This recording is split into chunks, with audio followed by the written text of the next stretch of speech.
All right, welcome to another episode of the Bean Apple, the playoff baseball round one. We're going to recap the Yankees series against the Indians, the very quick, very condensed series. The Yankees handled them pretty easily. So today it's just me and Jim, as you can see. John had an emergency.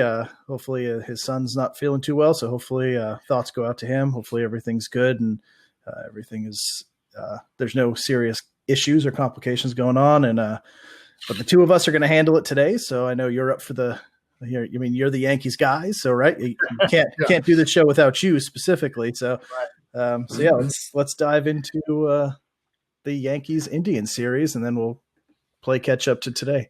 Mm-hmm. Yeah, I mean it was exciting that we finally ended the regular season.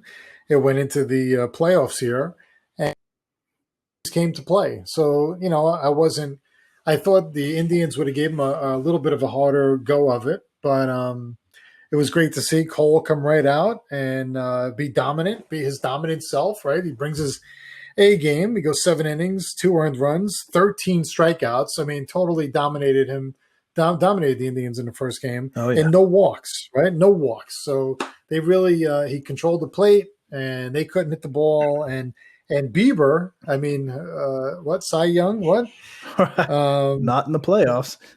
No, I mean, this is what, like I talked about with the Rays, right? Let's see what happens when the bright lights are on. Yeah.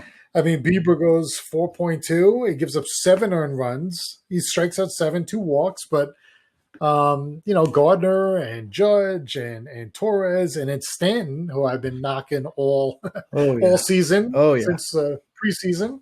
Oh. But all of a sudden, Stanton is coming to play, right? So he's excited. He's here and hits a home run in Game 1 against the Indians and follows up with another one in Game 2. And, I could jump ahead to Game 1 in Tampa Bay where he does even more damage. But we'll get there. We'll get there. But, I mean, the Yankees, they go 12-15-0 versus 3-8-0. I mean, so that's what I love to see. The Yankees, the Bronx Bombers coming back and being ready to play and performing, right? I mean, it's about execution, and you got to execute when you're in the playoffs. You don't just, kind of hope things happen. You make things happen. Yeah. So, and I think it's a mental. There's no better thing to do in the playoffs to come out with an ass whooping right out the gate. I mean, just to get that other team thinking like, oh man, we're in trouble, especially in a 3-game series. It's best of 3. You come out and lose 12-3 in the first game. And obviously every game matters, but man, that takes a toll on you. And then for Judge, for Torres, for Gardner, and for Stanton to come out and go yard, beautiful. Man. I mean, that just beautiful thing. That's got to mess with your psyche a little bit on the other side of that, that diamond. So, and obviously it looks like it did, right? Because going into Game 2, they kept it close, but not well.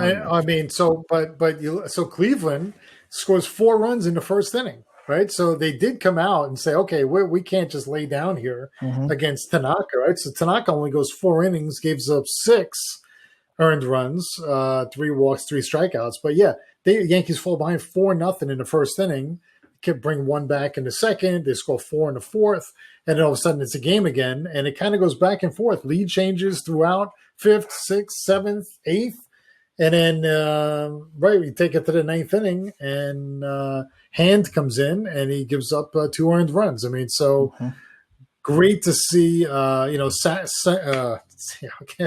that again. Sanchez, who I should be stuttering because the way he's hitting, it sounds like, not to make fun of people that stutter, but my God, he's just been doing nothing, and he gets up there and hits a sacrifice fly, and it scores Tauchman.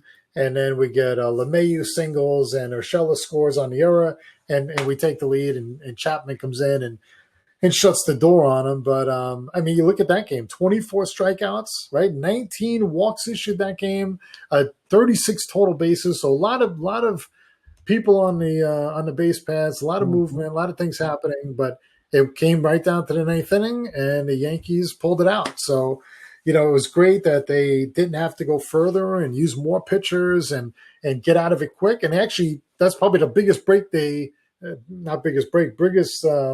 time, most amount of time off they've had all season. right? I mean, all of a sudden we were waiting until Monday. I think they had at least 3 days off without a game. So yeah, it was a good break, and it obviously looks like it didn't slow them down at all. But yeah, you talk about Stanton coming out again. 2 home runs in the series, really just dominating performance, and he looks locked in. Watching, we're about to get into it, watching the highlights from last night's game too. Man, the laser focus that he has, like he decided he's actually going to earn some of that money. That you guys finally had, Thank right? you. It doesn't really, he takes off all season, and then he comes to play in the postseason. That's right, and that's good enough, right? Like as a fan, you get to the postseason and you need your big guys to come up, and the Yankee big guns are coming. They're coming out firing. LeMahieu's on fire. Judge is doing great. Hitting for power, I should say. He's not really, he's still striking out. But Voit batted .429 in that series. Obviously, it's 2 games, but still 2 games he batted .429. Like that dude, out of nowhere, and right. I mean, he's been doing it all season, right? Yeah. I mean, home run leader for the majors, but right. Even last night, I mean, he's out there. He's got a bad foot, right? He's running around the bases. He's still running out doubles, and I mean, just hobbling the whole time. And still, he wants in there. He wants to play. He wants to win. I mean, that's it. And he's kind of been throwing down the gauntlet to the rest of the team when they're slacking off. It seems like, or they're not. He gets them together and he gets in their face. And he's like, man, so you need a guy like that you can rally around. And yeah, it's exciting to see. I mean, he's all business. He wants to win this, and that's it. There's no second place. Yeah, and I think what hurt, and we'll get into it a little bit later too, is Tanaka only 4 innings, 6 earned runs given up. Like that's your number 2 guy. That's not good. I mean, you got, but on the flip side, you got Carrasco there, 3 innings. He only made it 3 innings, 4 runs, 6 strikeouts, which is okay. Right. But your starters got rocked in that series, and you can't win when you can't pitch. So right, they were doomed. Right. Yeah. No, I mean they used 7 pitchers too. I mean, so they had to. I mean, it was all or nothing, right? It was lose and go home, and they tried everything they could, and they hung in there right to the end, but. In the 9th inning, Hand blows it and gives up 2 earned runs, and Cleveland's done for the season now. So, yep. Yeah. All right, so let's jump into the ALDS. Yes, ALDS. Yep. So we talked about this going into the playoffs. Is man, the Yankees better hope they don't see Tampa because Tampa's got their number. Well, they didn't last night, did they? They did their job.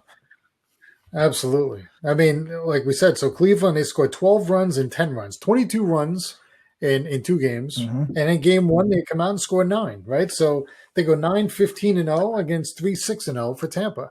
And again, Cole comes out 6 innings, 3 earned. He does, again, this kid, G-Man Choi, right? He was on the Yankees. And when he was up, I thought to myself, don't tell me he's going to do it again. Not again. He can't. Sometimes people have your number, right? I mean, It's just no matter what you do, this kid flips the bat. I mean, one of the home runs he hit early in the season, it was like one-handed flip into right field. Yeah. And again, last night in the playoffs, he takes call deep. It's incredible. Luckily, it didn't do that much damage and cause us to lose the game. But he's just he's such a big human being. Like he doesn't really even look like he's swinging. It looked like a swinging bunt, and it just went over the fence. Right. And it doesn't seem like he can get to that inside fastball. He can turn on that. I mean, the kid is athletic, right? I mean, he does splits at first base. I mean, when you look at the size of him and you think, well, he's not going to be able to move around and get to the. But they actually got one ball under him last night, under his glove. But the kid's athletic and he makes plays, and I did like him on the Yankees. I didn't look up who they traded him for. I don't know who was involved in that trade, who they got back for him, but he played with the Yankees. I want to say maybe only 1 year, but he looked like he had promise. So yeah, he's one of those just nice. He's one of those nice guys to have on the team. He's not going to be your highest jersey selling player. But man, he's He's great to have around on a team. He's a ball player. And that's what Tampa puts on the field every year. Year in, year out. They somehow, they're the East Coast Moneyball. That's what they are. Right. Yeah, but when that game, I think, hurt Tampa more than anything because that was your number one against number one there with Blake Snell going up there. Tampa needed that game. They needed Snell to just dominate. 5 innings, 6 hits, 4 earned, 4 strikeouts, 3 home runs given up. Now, and did you see the Frazier home run? Yeah. I mean, that kid gets up tall. I mean, he's so quick to the ball. Yeah. I mean, the speed of this kid's bat is incredible. And he gets up and gets on top of that ball and tomahawks it out. And as soon as he hit it, you knew there was no chance. No chance it was going foul and no chance it wasn't gone. Oh, yeah. That was blasted. And the way, like you said, the way he turned on that and his hands, that bat through the zone was incredible. It looked like he was swinging a fly swatter through there. It was so quick. It was just like a quick wrist twitch and it was gone. And that ball, the outfielder didn't have to move. They could have just looked up and just, all right, next pitch. That was good. But that game, I think obviously out of a decisive game 5, but besides that, the most important game for the Yankees was for Garrett Cole to take that win over Blake Snell. Because now we're going to run into questions into tonight's game, right? So we've got who's going tonight? The Devi Garcia. Devi Garcia, 21 years old, the youngest Yankee to start a playoff game since Whitey Ford. Yeah. So there you go. Yeah. And he's going against Tyler Glasnow, who Cole matched up with early in the year, who throws hard and who's a battler too. So tonight's going to be an interesting game. But, Cole went long, right? We didn't have to use a lot of pitchers last night. We didn't have to use Chapman last night. So if anything happens with Garcia, who seems really cool, calm, doesn't get rattled for a young kid, he kind of modeled himself after Pedro Martinez, was a huge fan of his growing up, is kind of built like him. And he only throws, I think, 92. But, man, that ball just zips in on you. And a lot of guys were fooled by it. And he's always right around the plate. So we'll see how he does. And, we talked about not having fans, right? So you're out there in San Diego. There's no fans in the stand, which is really unfortunate, right? Because the San Diego fans, to be able to go there and see their team do what they've done this year, and not be able to see what they've done is a shame that they finally make it and the fans can't watch it. But this is as easy as it can get for him, right? To pitch in a playoff game in front of nobody, right? So hopefully there's nobody heckling you and trying to rattle you, and hopefully he just keeps his head and pitches the way he's been pitching. Yeah, and we'll see. He's fresh, right? Because he didn't pitch the whole season with him. They called him up, 6 weeks ago? Yeah. Was it? He's only had a couple of starts. I want to say 4 or so. Yeah. And 6 starts.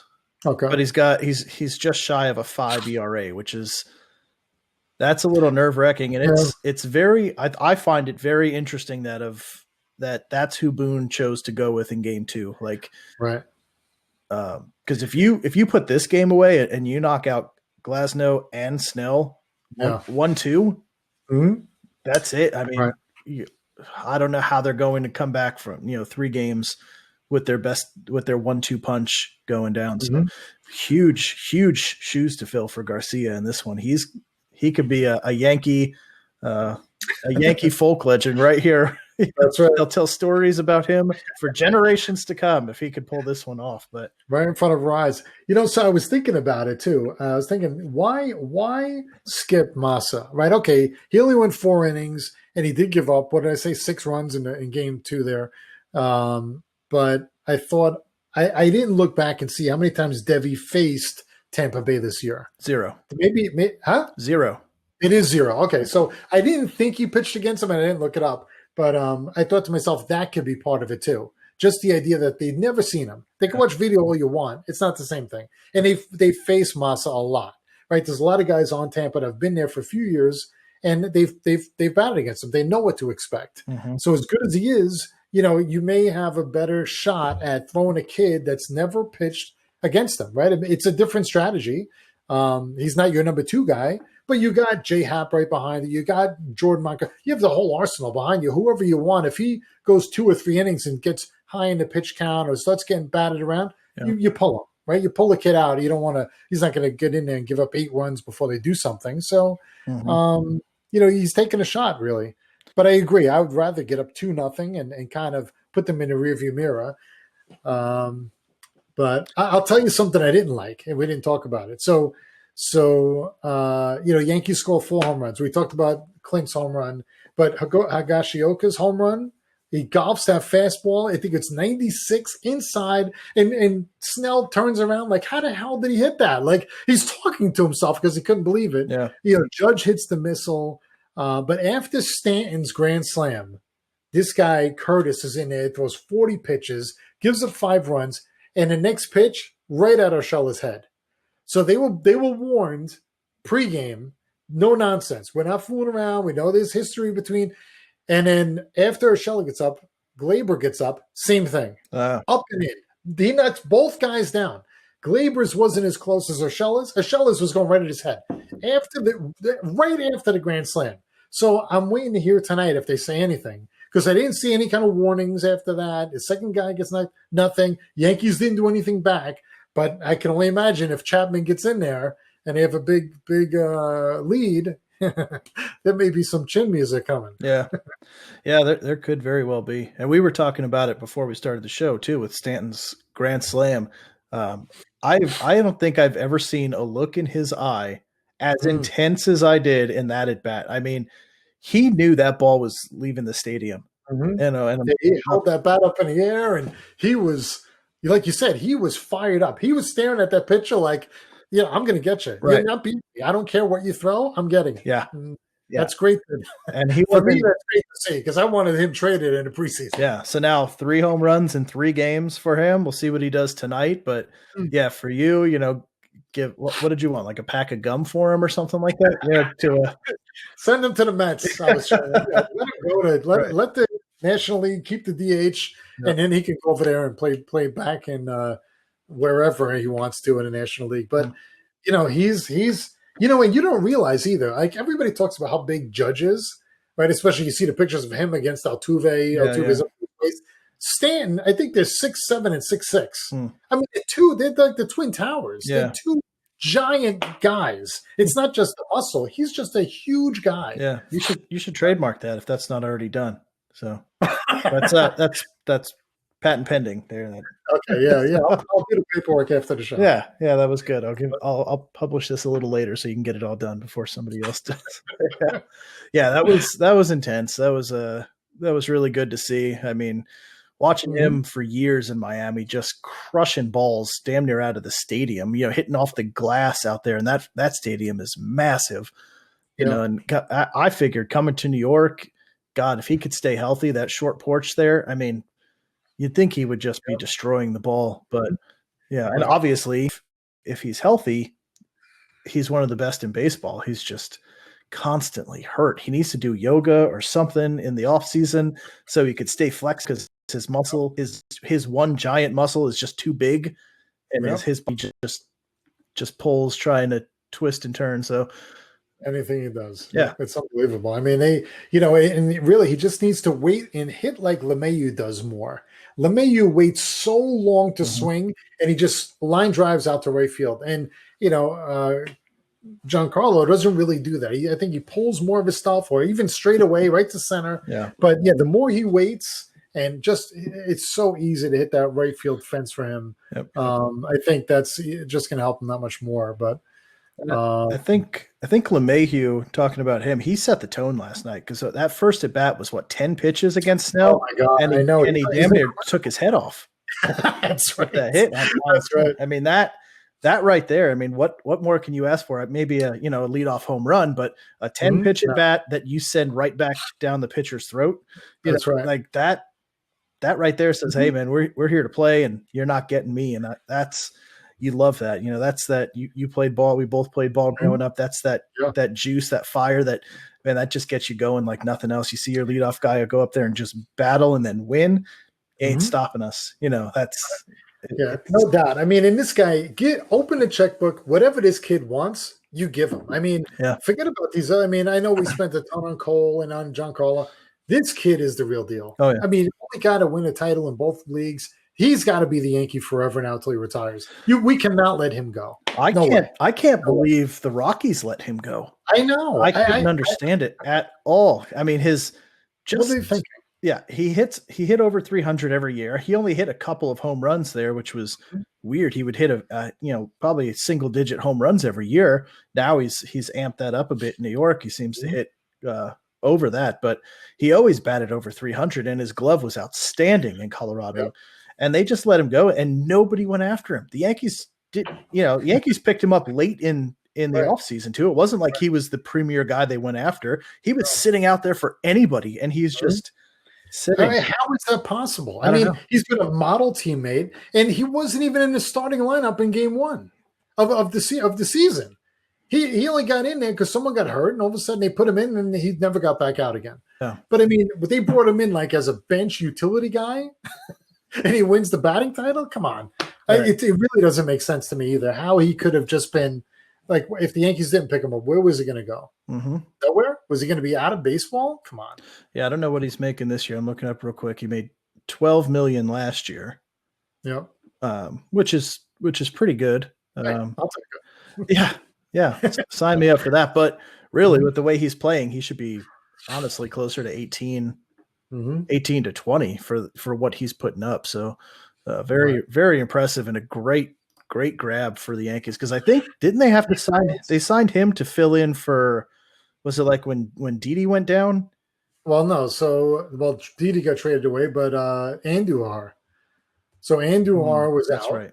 Right. And they didn't know what was going to happen with him. And Urshela comes in, and he was unbelievable, right? Lightning in a bottle with him. And you see the play last night. He's on the ground. He's sitting on the ground, and he still throws the guy out from sitting on the ground. I mean, I think he had two plays like that. And Cole just turns around like in amazement with the plays this kid can make. It's unbelievable. Yeah. And he makes it so nonchalant. He runs out into foul territory, past third base, and just flips it.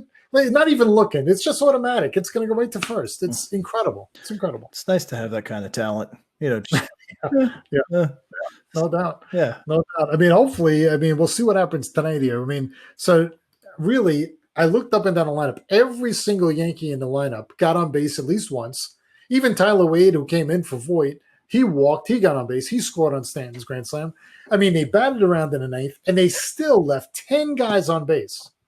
I mean, so it could have been they won by 6, and they had a grand slam, and they still left 10 guys on base. Yeah. So could have won by 16. Oh my God, it could have been even worse. But they hit into like 3 or 4 double plays, and it got out of some innings and helped out some of the pitchers on the Rays. But we'll see what happens tonight here. To keep the Yankees' ego in check, that game was tight until that inning. Like nobody was walking away with it. Until that, what was it, the 8th, right? Yeah. Ninth. Was it the 9th? And the 9th. Okay, yeah. So that was 5-4, like the whole way. And then they batted around in the 9th. Yeah, and then they exploded. So, I mean, the Rays didn't, they went toe to toe for 8 innings and just fell apart at the very end. So that's still a team that's capable of keeping up with the Yankees. It's right, but really, so it was. No, Cole gave up the 3 runs. Green, Britton, and Sessa came in, no hits, 1 strikeout, and 1 walk each. So the 3 of them came in and give up a hit after Cole got out. Yeah. So really, there was nothing happening for Tampa the last 3 innings. But we scored all the runs in the 9th to take it. Right. So we shut them down. Our bullpen did it. They got an awesome bullpen too. Their bullpen, they bring guys one after another. All kinds of side-on pitchers and all kinds of stuff. And I don't even think Chaz Rowe. I don't even think he's on the roster. I think he may be out with an injury because he was another one that's dominant out of their bullpen. But and that's the Marlin or the Rays' strengths. They've got Glasnow going tonight, and they got Charlie Morton sitting in wait tomorrow. Yeah. So they've got solid pitching, and that's what's really gotten them to this point because there's nobody on the offensive side that you're really blown away by. Even Austin Meadows had an awful year. He was supposed to be their key guy after having an explosive year with them last year, and he did nothing.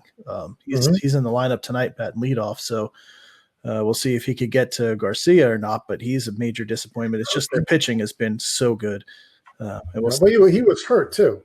He was out with injury for a while. He had one of those, we talked about those, what was it, oblique or intercostal or some kind of new injury? Yeah, he was. But even before that, he sucked. I had him. Yeah, I grabbed he's him. been 200. Yeah, he's like Sanchez, batting nothing. Yeah, so terrible. Yeah, we'll see. Tonight's game's going to be huge if the Yankees could take a 2-0 lead. If not, I mean, you've got Morton tomorrow against Tanaka, and that could very easily flip to a 2-1 lead for Tampa if Garcia can't get it done tonight. So be very, very interesting to see how that series plays out, I think. So you got anything else you want to hit up on the Yankees? No, I mean, it's great that there's no days off and there's no travel days, right? It's just play right through. Every night was a game. In San Diego, there's probably not going to be rain. Nothing happens down there weather-wise. So we should be able to get the next games in consecutive days and hopefully keep doing what we've been doing. Yeah, breeze right through it. So, well, I don't know if it'll be a breeze. Just come out with the W. That's all that matters, right? Well, that's it. Let's talk about the other ones real quick. So the other three series that are in play is Houston I guess I shouldn't say but Houston and Oakland, Dodgers and Padres, and the Marlins knocking off the Cubs, the one of the three teams that we said could pull off an upset, and they actually did, going up against the Braves. So I saw Houston just closed out that game, so they are up now 2-0 on Oakland. Oh, wow. The Dodgers, the Dodgers and Padres have not played yet. They play tonight, game 1, and Atlanta took the 1-0 lead over the Marlins. So curious on what your thoughts. Who do you want to see advance in the AL, and then who do you think's moving forward in the National League? Well, I mean, for the AL, I hate to see Houston make it, but maybe it's better, right? Maybe it's better. Let Houston. I don't see Oakland coming back from down 0-2 now, coming back and beating Houston. I don't. But I'm surprised. I mean, I'm really surprised with getting rid of Cole and then Verlander going down, and they're still able to hang in there. And with the cheating maybe not happening, I don't know, but they're winning. They somehow made it to the playoffs, and now they're up 2-0. I hate to see them go. I'd love to see Oakland make it through, but if Yankees and Houston end up playing for the World Series, I'm fine with that. I mean, it'd be nice to knock them out and get some payback for what happened in the recent past. Yep. Yeah. So for me, absolutely. I wish Oakland was doing it, but I don't see it. I just don't see it happening. Yeah. And same thing with the Marlins. I'd love to see the Marlins continue, right? I love the fact that Mattingly's in the playoffs, right? He's the manager, but hey, he's in. And it'd be great to see him make it further.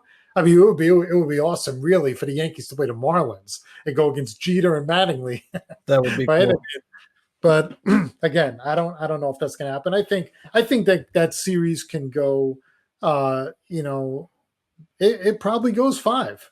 And maybe it goes back and forth. I mean, I'd like to see the Marlins fight and hang in there and at least play for a chance for Mattingly to make it in. Yeah. What do you think for Atlanta? I think, or who'd you have between the Dodgers and Padres moving? So I'd love to see the Padres. Yeah. I mean, I think that I saw them fight back. I mean, they had back-to-back home runs in the last series. And I think they can beat the Dodgers. I mean, especially like John likes to say, the Dodgers don't play when it counts, right? And I'm sure he doesn't want to see Mookie make it either, right? Like he's got to be. I don't know. We'd have to ask him. Is he going to root for Mookie to make it? Because he's a fan of Mookie, or I would not for the way he left. I mean, no. Right. I mean, it would be something for him to leave and then go and win a World Series again with the Dodgers. But yeah, that's like no. I'm hoping it's San Diego. I'm hoping it's Oakland, but I don't think it will be. And I'm hoping it's Miami. Okay. So for my side, I'm going to say I hate Oakland. I mean, they're both division rivals for me, but Mhm. I hate Oakland so much because they just have no business. They had no business winning the division first off because I don't know who plays on the team still in their division rival. Houston, I expect them to win just because they have more talent on offense. I mean, they got Springer, they got Altuve, they got Bregman, they've got Correa, they've got a lot of talented guys on the offensive side. So yeah, their pitching took a hit with Cole leaving and with Verlander for the year being out, but the sticks are too much. I think Mhm. it's showing, and Oakland's they're just I don't think they could keep up. They kind of started slowing down at the end of the year, and it looks like it's running into the postseason here. So they did beat the White Sox 2-1. I thought the White Sox would have had the best chance of upsetting anybody. Mhm. I thought that was going to be it, but um, that didn't happen. So on the other side, the National League side, I would love to see Miami move ahead because you got to love an underdog, and you need that to keep this playoff format Mhm. going forward to say, hey, the little guy can make some noise, but I think Atlanta's too good. So you like the underdog, but not the A's. Okay. Well, I mean, the A's were the number 2 seed, so it wasn't like they, But I'm saying there are a bunch of no names, right? yeah, So to me, I consider that an underdog. but But they're in my division, so I hate them. So okay, okay, you can't root for a divisional underdog. I don't know how college football guys do it. They're like, oh well, an SEC won. Well, I'm an Alabama fan, but at least an SEC team won the national title. Like, what? Mm, How does that make you feel better that yeah, your rival won the championship and you didn't? Like, how do you? I don't know how you no, lay claim to that. Like, I don't want Houston to win the World Series, so I could say, oh, at least an AL West team won it. Like, no, right. I don't want to Well, see that'll that. never happen. Even in football, if the Giants don't win, it's not like, oh, good, the Eagles or Dallas won. Right? No, No, nobody in the East. I don't want anybody else exactly, to win. exactly. Yeah, Uh, that's crazy. Yeah, I I don't. Yeah. So yeah, that's hard for me to wrap my mind around. But yeah, I think so. That loss was the first Marlins playoff loss in their franchise history, Right. Well, which is crazy. because they swept when they had Rob Nen closing and Sheffield and Yep. yeah, and So I they think had they such were. a dominant team. What was it, 2003, Yeah, right or so, I think it four, was. I think it was 03. 3 or 4, I forgot. Yeah, Yeah, they had some team, yeah. Never lost. They've never lost a playoff game. So and and then then they dismantled the whole team. yeah. After they won, they just chopped the whole thing up. Oh yeah. Yep. And somehow Miguel Cabrera is still playing, which is amazing. Uh, But yeah, that's sad to see it come to an end. But I think Atlanta's too good. I think Miami could win a game or two, but make it a competitive run because they've got that fire right now. But Atlanta's too good. Acuna's too good. So Freeman's just ridiculous. So and then we go to the West. I'm gonna say that San Diego continues that momentum and they knock out the Dodgers. I think it's going to be a huge play tonight because they go against Kershaw. If they can handle Kershaw, Bueller, he's been okay, but he hasn't been what he was last year. So if they could knock out Kershaw, I think they could handle the rest of the offense pretty good. Kershaw's looked really well, so if those bats could keep going and that team can stay on fire and Tatis can keep leading that Mhm. team, I think they can very easily pull off an upset. But I think that's a 5-game series. That's not going to be. I don't think it'll be a 3-game sweep by one side or the other. I think that's going to be a drag out, knockdown street fight. So Yeah. uh, I mean, in the Padres, they got swagger, right? I mean, they're playing with a chip on their shoulder. They're out to win. They're out for oh, yeah. blood. I mean, I think I've only seen a few Dodgers games this year, but when I watch the Padres, there's so much more fire I see coming out of them. And if they bring that into the series, then who knows how far they can go. Yeah. Well, Mhm. all right. So we'll circle back around. We'll see you next week when we come back together next Tuesday. Hopefully everybody's here and healthy and ready to talk some more baseball. And then we'll revisit this, see if we were right, wrong, if maybe the Marlins upset and move forward. Mhm. We'll see. We'll see what the Yankees can do tonight and moving forward and reevaluate that. We'll see how you feel next Tuesday. Hopefully you're still smiling, but you never And know. right here, Yeah. staying up. You never know with Tampa. If there's one team that could beat the Yankees, Yeah. it's them. So Bright lights are on now, so let's see. yeah. All right. Well, then until next week, for Jim, I'm Joe, and we will see you guys next time. Okay.